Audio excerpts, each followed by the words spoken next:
Police والے لاشیں نکال رہے تھے تو ہم نے دیکھا کہ گاڑی سے عینی شاہدین نے لرزہ خیز دعویٰ کر دیا۔ گاڑی سے کیا کچھ نکلا جان کر آپ بھی سکتے میں آ جائیں گے۔ مزید تفصیل میں آگے جانے سے پہلے real Urdu T V channel کو سبسکرائب کر دیں۔ روڈ پر اداقادر کے قریب فائرنگ کے واقعے کے عینی شاہدین نے لرزہ خیز انکشافات کرتے ہوئے کہا ہے کہ گاڑی سے کوئی مزاحمت ہوئی اور نہ ہی کوئی اسلحہ، دستی بم وغیرہ برآمد ہوا، بلکہ گاڑی سے صرف بیگ اور گھریلو سامان ہی نکلا جو پولیس والے اپنے ساتھ لے گئے۔ تفصیلات کے مطابق واقعے کے ایک عینی شاہد نے نجی ٹی وی سے گفتگو کرتے ہوئے کہا کہ ہم نے گاڑی سے کوئی اسلحہ برآمد ہوتے ہوئے نہیں دیکھا۔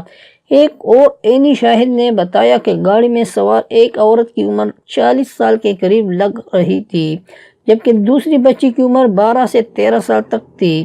جبکہ 2 مرد بھی تھے۔ پولیس والوں نے گولی چلائی اور وہ مر گئے،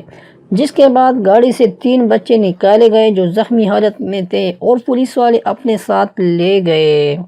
ایک اور عینی شاہد نے بتایا کہ گاڑی لاہور کی طرف سے آ رہی تھی کہ پیچھے ایلیٹ فورس کی ایک گاڑی آئی اور فائرنگ شروع کر دی،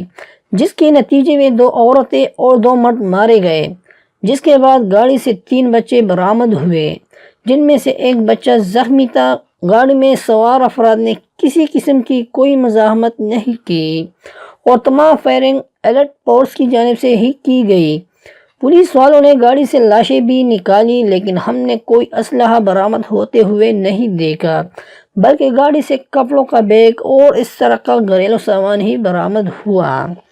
دوسری جانب ترجمان CDD کا کہنا ہے کہ ساہیوال میں کارروائی کی گئی اور ٹول پلازا کے قریب گاڑی کو روکنے کی کوشش کی گئی،